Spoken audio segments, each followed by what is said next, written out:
I'll just share the link.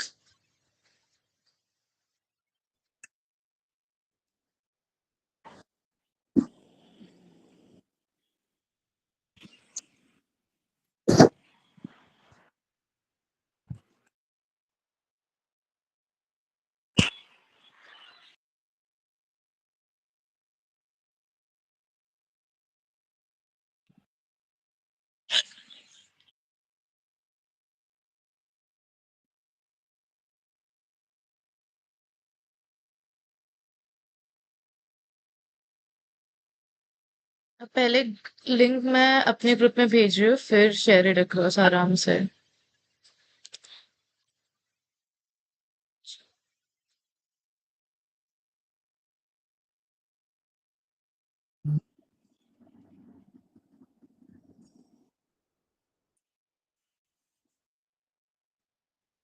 ये Ananya is पिंड, हाँ।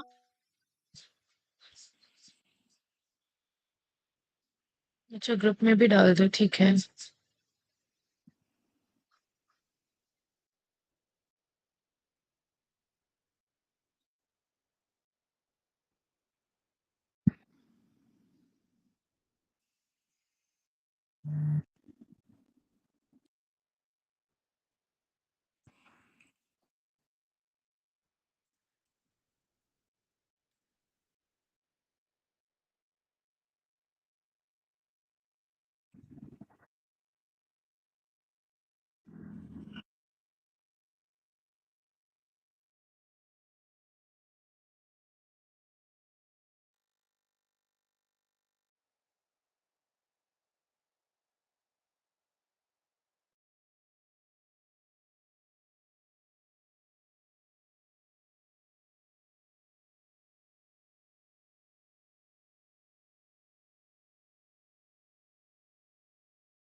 Anyway, we'll start. Chalo. So, good evening, guys. Uh, I'm Retractor Akanksha Avari, and I'm the Training Revival and Sustenance Chair, and the immediate past president of Rotaract Club of Navi Mumbai Sunrise. So, on the occasion of International Day for Elimination of Violence Against Women, we have planned this project that is Bridges of Hope, on in which we'll be talking about the violence women face in day-to-day lives and how we can legally take action and how we can advocate other people to help the women in need. So I'll be handing it over to Rotractor Zanera to take this ahead. Hi everyone, I am Retractor Zunara Dongre, serving as the International Service Director and Partner and Service Director for Rotaract Club of Navi Mumbai Industrial Area. To begin, To begin the introduction of our beloved speaker, I'd like to introduce her. Ananya is a lawyer by profession, and she chose to go with her passion in corporate law, and is currently working in Eureka Forbes.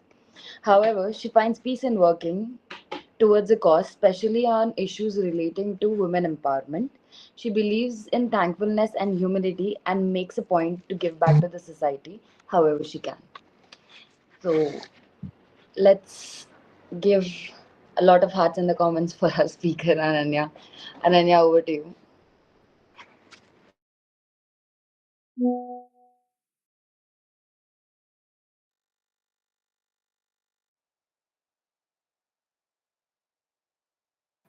Hi everyone, very good evening. And the fact that all of you have joined on a Sunday evening at 4:30, it is proof that we all are aware that what is happening and all want change in some way. So before I begin with this session, which I will keep it very short given everyone's priorities on a Sunday, I'll just request everyone to take a moment of silence for the brave hearts who lost their lives uh, on 26/11. This is a very memorable day for Mumbaikars and for everyone around the world. So let's just take a moment and then we'll start.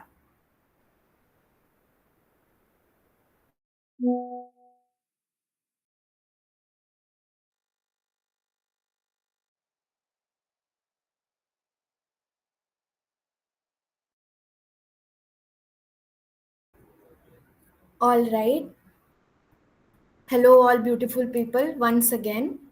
So let's start with today's session, which is on International Day of Elimination Against the Violence of Women.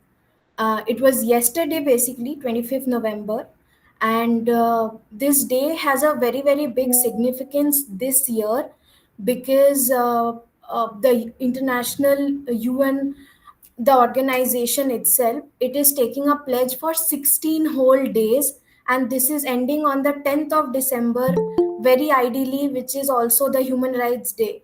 So we have 16 days to prove to ourselves that it is not something that we can just go by, be bystanders and overlook. It is something which needs speaking up against, and it needs a voice that cannot be subdued in any way. It should be coming from the insides of every woman, every man, every child who is living in today's world. And let's begin. I'll just share my screen with you all.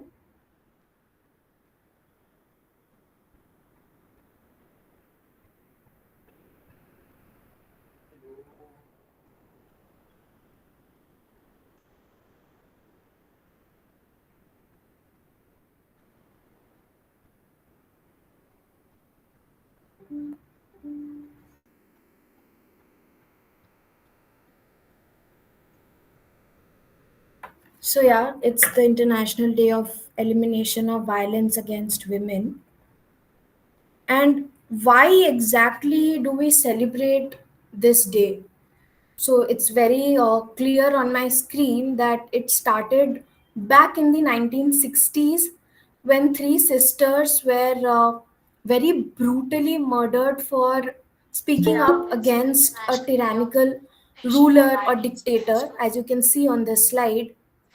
And since then, there has been a lot of deliberations, and finally, the UN took its step. And this day, the 25th of November, has been marked as the day to raise awareness about violence against women. Because no woman should be a victim of violence just for being a woman. Also, it's not like uh, it's just elderly women or women between a certain age group facing violence. Women face violence as early as from the age of 3 to as late as the age of 80. I'm not going to the gruesome details. We all know what is happening around the world with Gaza. And why do you guys think that always since historical times, why are women only the most tortured entities throughout the history? So why are most heinous crimes committed against only women? Why did Nirbhaya case happen only to a woman? All the war crimes, all the most gruesome crimes, killings, it has been done against women, and history is proof of that. Violence, it does not necessarily need to leave a mark. Violence manifests itself in many, many ways. It can be physical for sure, but it can be psychological and emotional as well. As educated, I believe all of us here today are educated, and we at this point should be aware enough to recognize the signs of violence, not only for ourselves, for all people around us. Because the going to legal and going to take a legal action comes much further. Having the guts and the strength within oneself to identify the signs of violence and then seek for help, that's the most important thing that we can do ourselves, and we can motivate our friends, our loved ones, everyone. So at this juncture, I am going to show you two videos which might trigger your thought process in a totally different way. I believe all of us know and all of us understand what situation the world is right now in, and all of us want change. But the thing is, to bring change and to support change, you have to change your thought process at the beginning. So, for that, I'll just show two videos, two, three videos, which might help you channeling your thought process in the direction of development.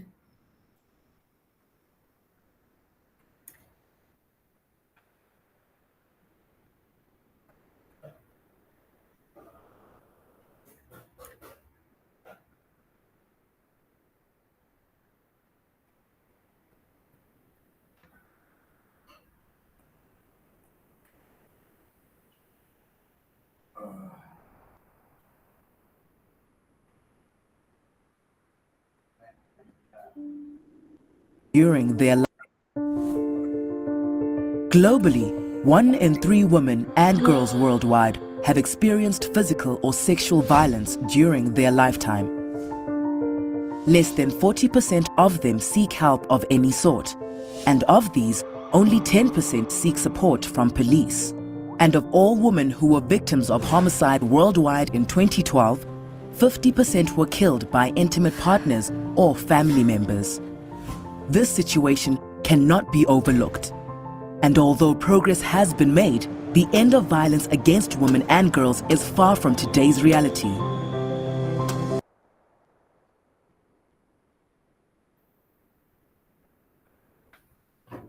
Well, that was something.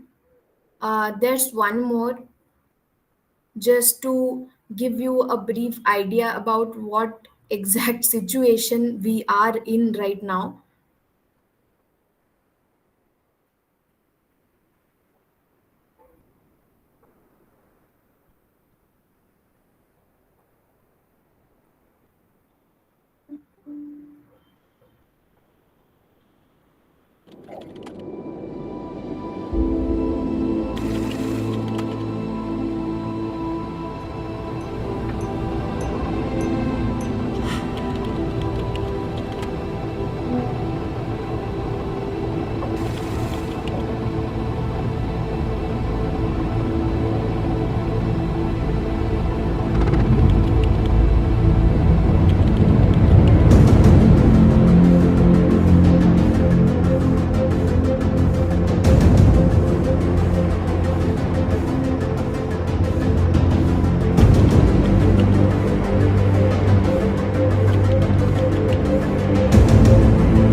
Well, it's not just me. I've also sourced a special message from a very special person, and I believe we all should hear it since we have all been seeing the videos which are supposed to channelize our thought process towards a sustainable environment for women and children. Let's just see the video once more.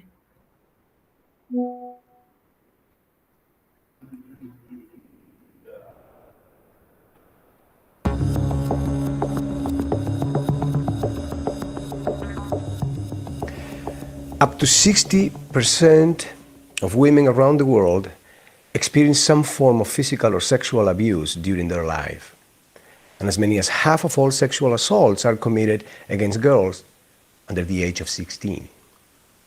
2 million women and girls are trafficked each year into prostitution, forced labor, slavery, or servitude. Young women and girls are often particularly vulnerable to early marriage, female genital mutilation, and HIV, putting their health and rights at risk. Now, these women are our sisters and our daughters, our grandmothers and our mothers. This is unacceptable, and it must stop now. Real men don't hit women. I call for all men to join me in standing up to violence directed at women and girls. I am Antonio Banderas, Goodwill Ambassador for United Nations Development Program, and I'm asking you, if you see something, do something. Stand up to end violence against women now.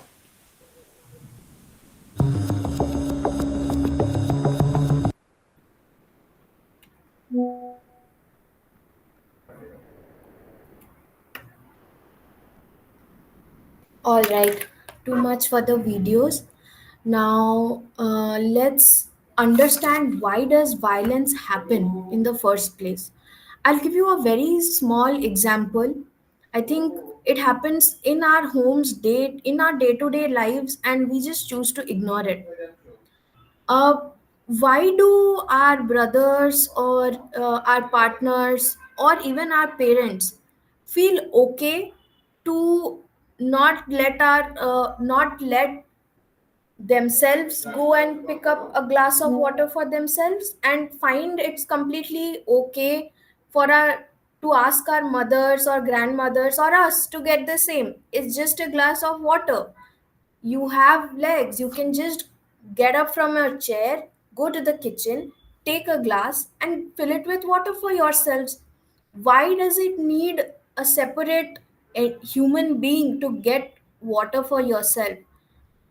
We ignore it on a day to day basis. Why in our day to day homes only the woman is supposed to serve you food or wait for you until you finish your dinner? Why do you think it's okay? Because it's the setting that we all have been brought up in.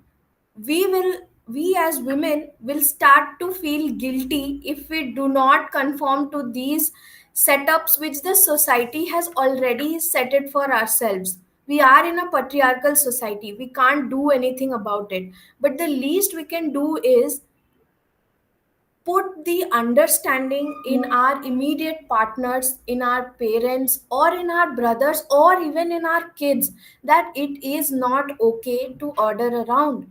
It is your home as well.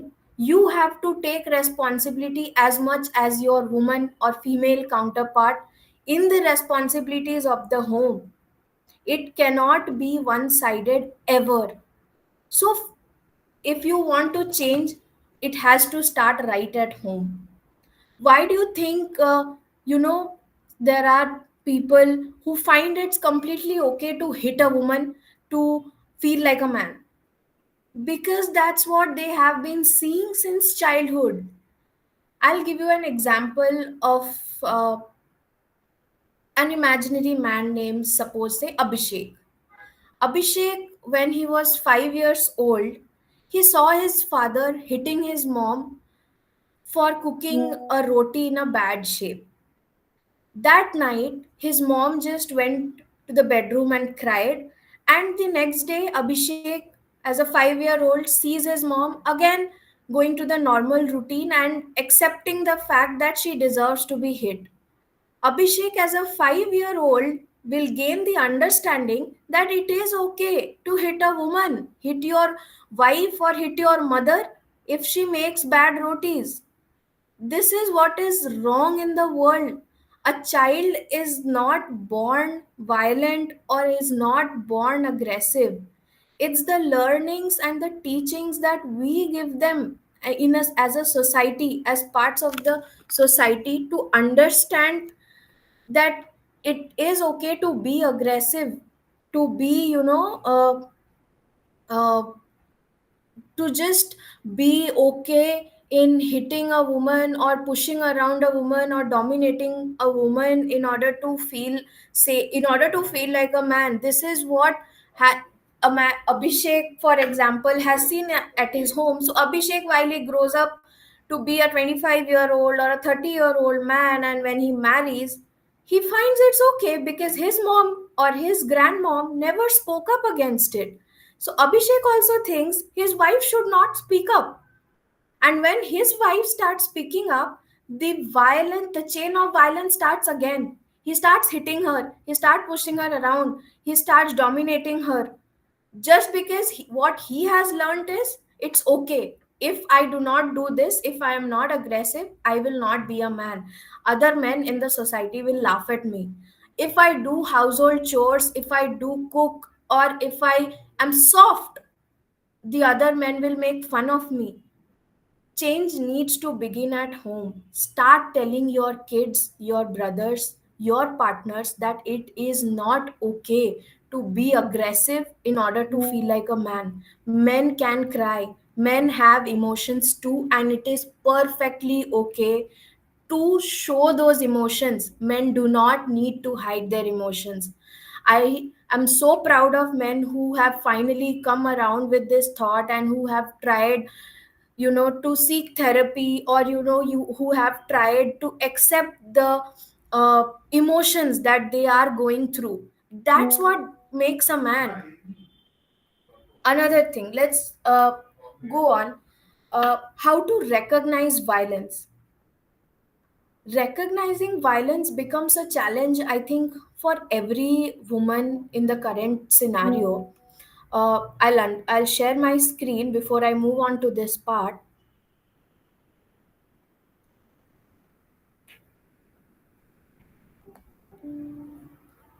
Okay, so the theme for 2023, as I said, it's the fact that protecting women and girls is not an expense, it's an investment.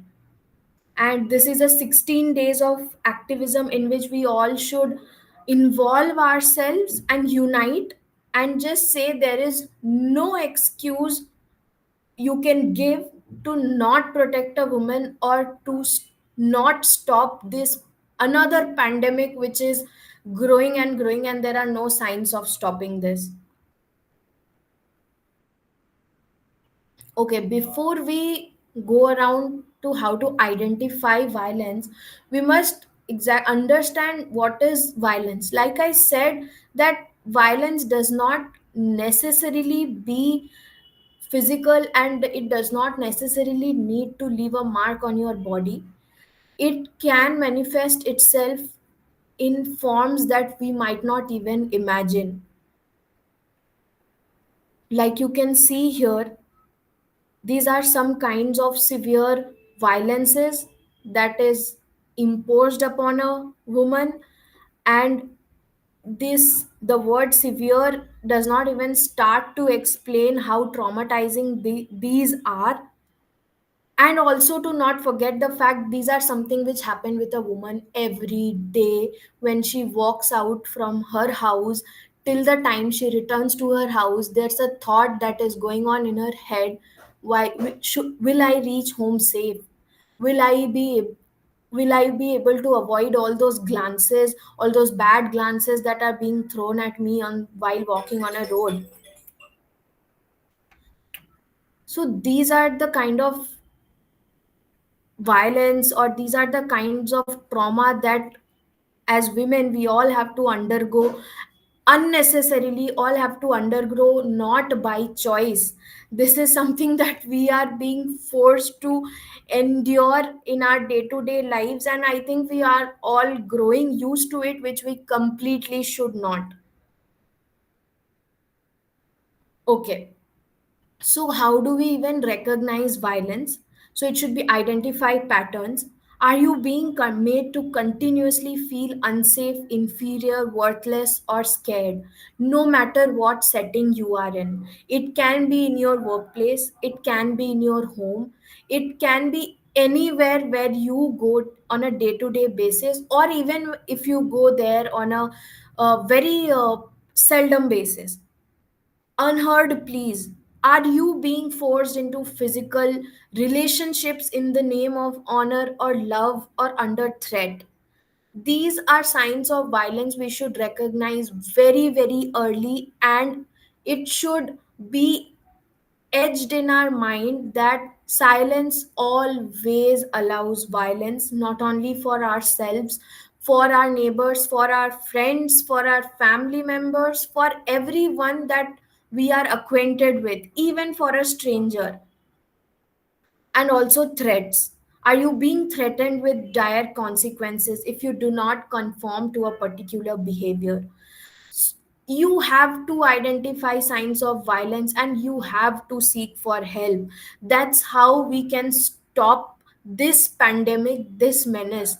It is very surprising that despite one in every three women undergoing physical, sexual, or emotional violence in the world, only 1% to 10% women speak up and seek legal help against their perpetrators. How is this even right? I can understand that in settings which are very rural, people do not have the actual knowledge of laws, but you do not even need the knowledge of laws to seek help. You can just understand the setting that you are in and understand where, from which sources you can get reliable help. Once you ask for help, everything will fall into place.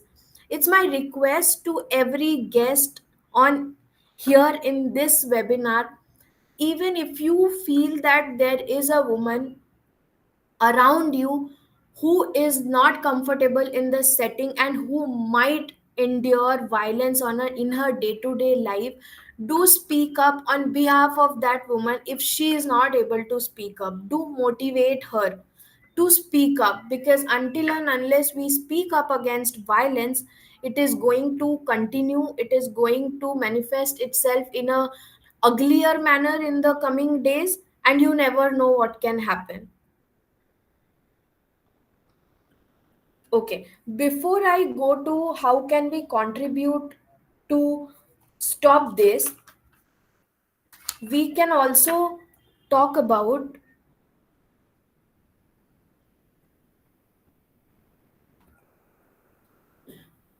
we can also talk about how in our day-to-day lives we just go on without even sparing a thought that, oh, this happened to us today in the bus, or this is how my manager spoke with me today, this is how I was wrongfully touched, because we are so used to it by this date that we just ignore it. But how is it even right? We have to make ourselves understand first that it is not okay to endure all these kinds of treatment, to endure all these sorts of violence that we are being subjected to on a day to day basis, because it may not leave a physical mark, as I said, but at night when you come back home, you are afraid to go to office, or if you are afraid to go out in the morning the next day, because it has created a psychological impact on you, that you might be subjected to the same behavior, same uncomfortable behavior again the other day. There are laws both in India, in Pakistan, and around the world where we can actually, under which we can go and seek help. In India, we can also file a zero FIR, which which means that you can file an FIR anywhere. If not, if you cannot file, you can ask an author, you can give the authority to another person to file that FIR for you in any police station, and it does not matter where the crime has occurred to you. It is that powerful. It gives you the right to choose the location where you are comfortable with the most in order to file a complaint. Along with this, there are laws including the prohibition of sexual harassment at workplace, which is similar in India and Pakistan as well, where you under which you can seek help against a perpetrator if he is unfortunately your colleague. In India, there are acts like Indecent Representation of Women Prevention Act of 1986, where we can call out if we find any indecent representation of us in ads, in publications, in writing, painting, figures, or any other manner. Which brings me to another burning issue of these days, which is deepfakes. Even celebrities are being subjected to deep fake photos, deep fake videos, uh, and whatnot. Cyber crime and cyber bullying for women has also increased by leaps and bounds, and we have to be very cautious about how we take action on this. These things, we cannot let ourselves be scared of these deepfake videos, because of course it is something which is done as a wrong to you. We have to very clearly understand this. In this position, a wrong has been done against you, and you are not wrong in the scenario. You are the one who can take action and who needs to speak up instead of getting scared and locking yourself in a room and feeling embarrassed about that deep fake photos or videos.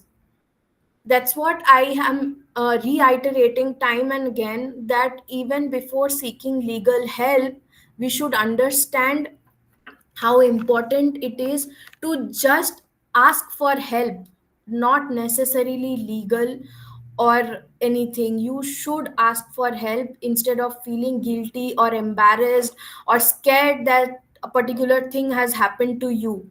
You should understand that you are at wrong. Somebody has done something wrong to you, and it's not the other way around. This understanding is very, very important, and I want everyone here to imbibe this thought in their minds and hearts in the future, that it is okay to take action, it is okay to call out names. Every day I go on social media and I see this person has done something, but I'm not naming him on social media. Why? Name him or her, call them out on social media.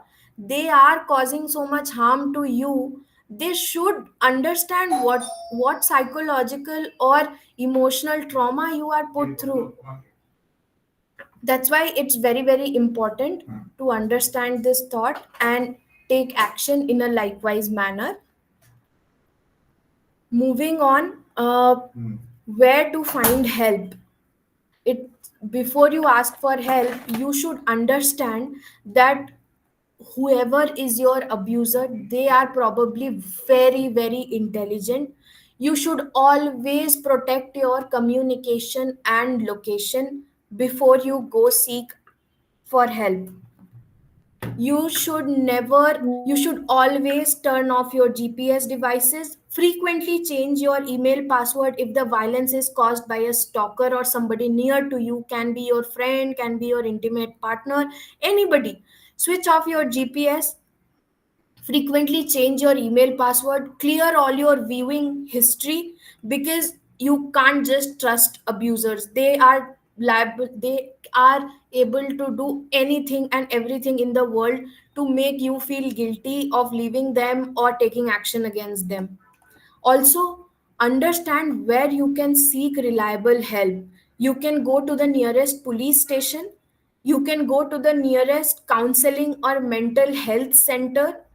You can also go to a local women's shelter or crisis center. They typically provide 24-hour emergency shelter, as well as advice on legal matters and advocacy. You can also reach out to your healthcare provider. If you think that your healthcare provider may be close to your perpetrator or abuser, go to any doctor, go to any gynecologist where you think that your abuser might not follow you. Go to them and seek for help. Tell them what situation you are in. Also know the hotlines that are available for you. We all are on our phones. Majority of our lives are dependent on the internet. Use the internet for one productive thing, and which is to understand what kind of hotlines are there around you in order for you to report any kind of violence against women. Share it on your social media. Make every woman in your life aware of these hotlines, aware of these channels from where they can seek help. If you see your maid coming in with a blue eye or with bruises, don't just ignore it. Counsel her. You are more educated than her. If you are more educated than a person who needs to get help, counsel them. Tell them the importance of seeking help. Show them the way. And for that, you need to study yourself. Before understanding the laws, you need to know what are the basic roots of seeking help. And that's very easy. You can just use Google. You can just use your neighborhood contacts to understand where the uh, women's shelter, or any women related NGOs are there in your neighborhood, and you can direct the person in need to that center. Also, you will be very very surprised to know that globally, 6% of women report that they have been subjected to sexual violence from someone other than their husband or partner. However, the true prevalence of a non partner violence is likely to be much higher, considering the stigma related to this violence.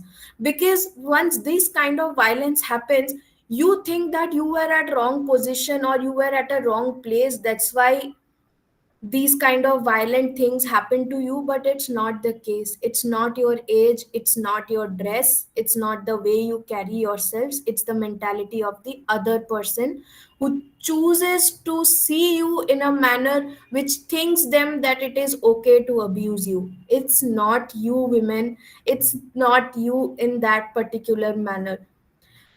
If it had been you, a 3-year old or a 2-year old or a 5-year old wouldn't have to go through violence in their lives. It's not your dress, and it's not how where you go, and it's not how you live your life. It's how you it's how the abuser chooses to see you, or it's how they are being brought up in their lives, that's making them feel the right to violate you, or to violate your space, and to violate your person. So understand that it's okay to ask for help, and it is always okay if you call out violence, no matter the place, whether it's for you or it's for any of your loved ones. Also, moving on to ways in which you can prevent these kind of violence from happening, I'll need to share my screen once again.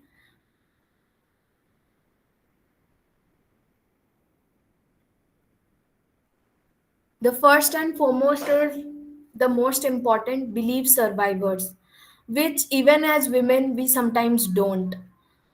This thing needs to change. Why can't we think in that manner ki, oh god, this girl must be lying because she dresses only in like that way, or she drinks so much, she parties so much, it must have been her fault.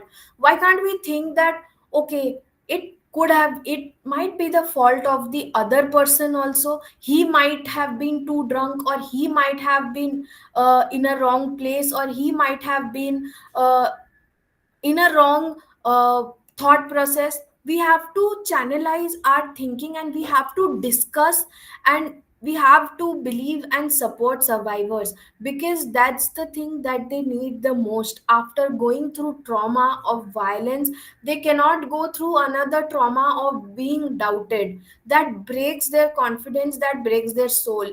We have to believe survivors. And also, in the event of, there have been many events where there are false complaints and anything, so we have to first believe survivors, but we cannot, I would say, just don't uh, be blind to anything.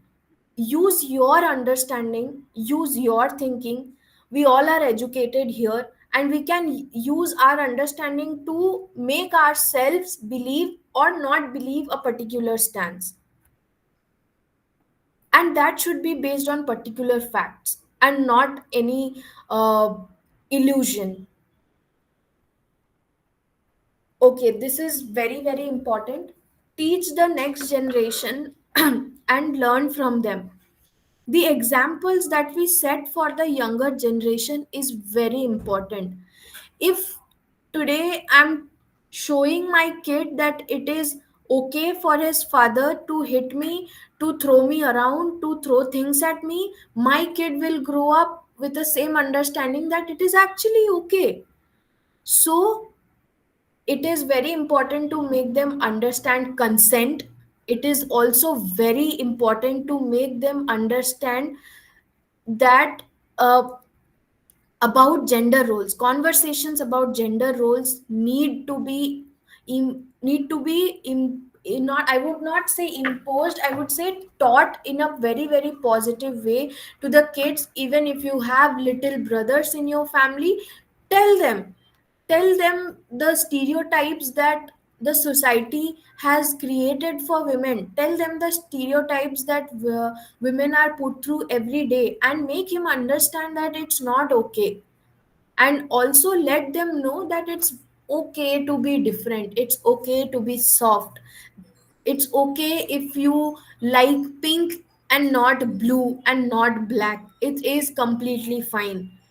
So, if we start the culture of acceptance right at home, the culture of acceptance will spread out from your home to the next home, to the other homes, and then to the neighborhood, and then gradually to the society. So, this is how change begins. Like I said, ask for help. You should not feel guilty ever if you are asking for help.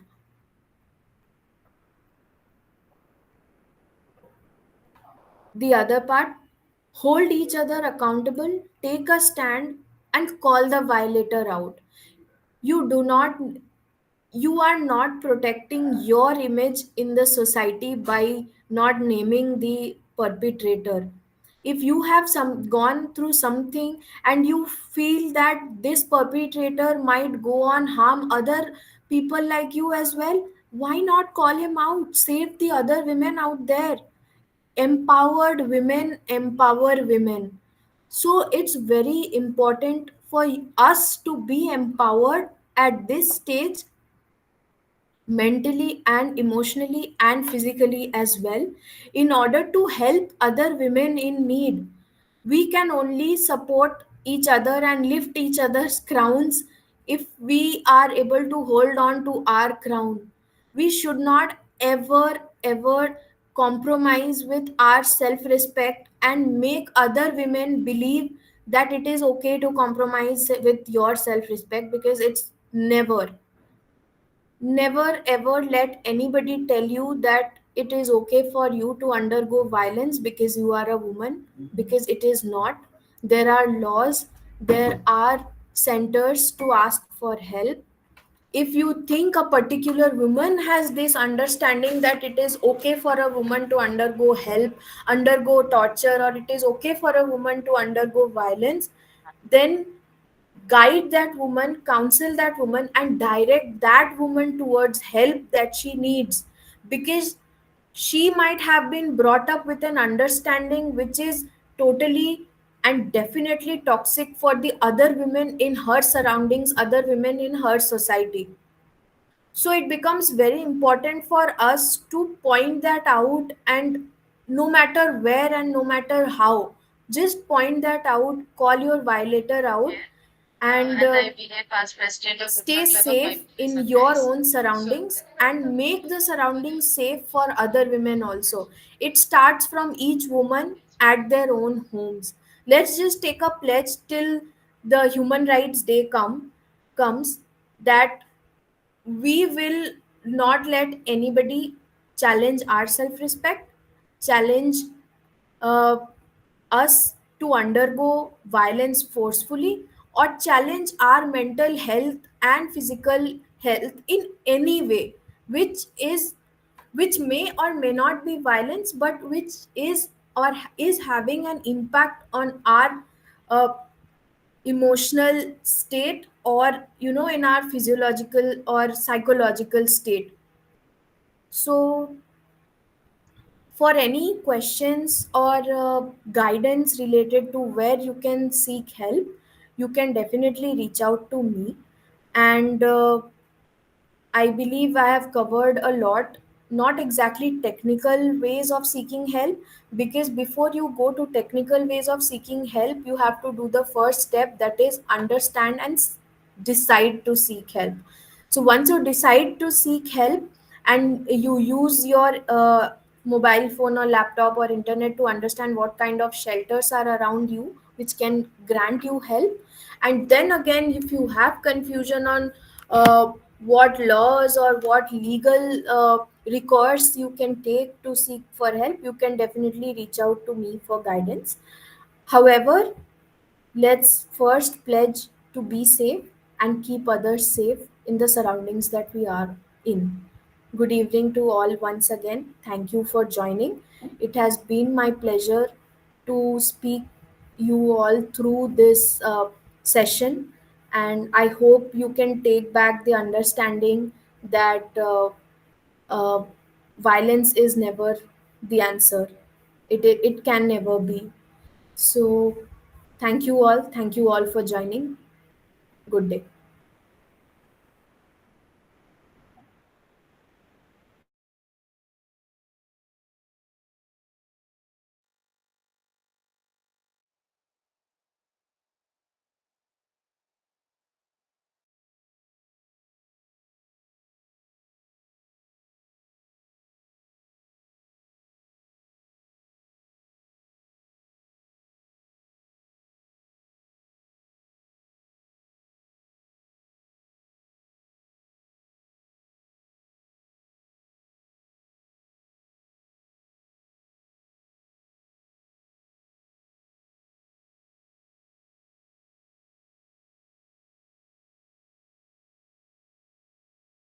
All right, everyone, I'm back. Ananya, that was a really insightful, wonderful, and all the adjectives of amazing. Like I would add on, like it was that amazing of a session. Most of us did not know a lot of things. Like I'm kind of speechless, honestly. The kind of knowledge you have shared with us, that was a lot. And I hope everyone shares this across to their peers, to their friends, to their families, or to someone in need. And thank you for gathering all the data. Thank you for coming. Thank you for accepting our collaboration and telling us about everything. And this was really lovely, honestly. And I thank Protractor Zenera for coordinating with us, for doing this with us. I thank Protractor Leva of Bowden Zakaria University and Protractor Zonica of Women's Christian College. Thank you, everyone, guys. Thank you for joining in. Thank you for staying throughout. And if you have any doubts, if you need any help, please reach out to us. Please reach out to Ananya. I'll be sharing her contact with you. Okay, so if someone wants to add anything, Anish, Akankshi, Zanera, Laiba.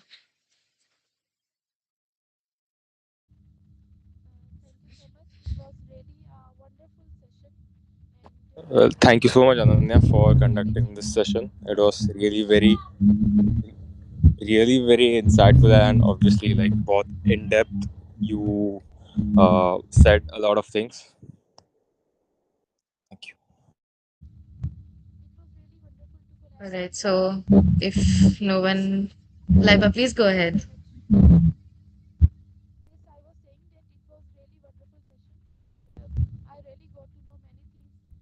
You're not audible, Laiba.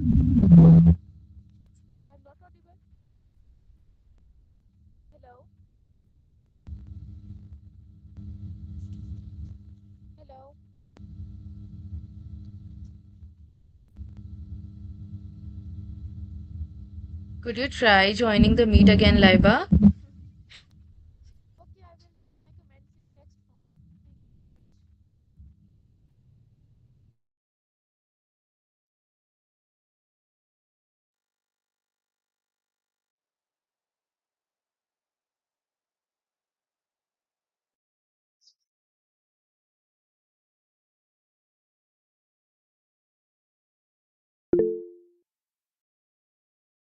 All right then. Thank you, everyone. We'll be concluding our webinar,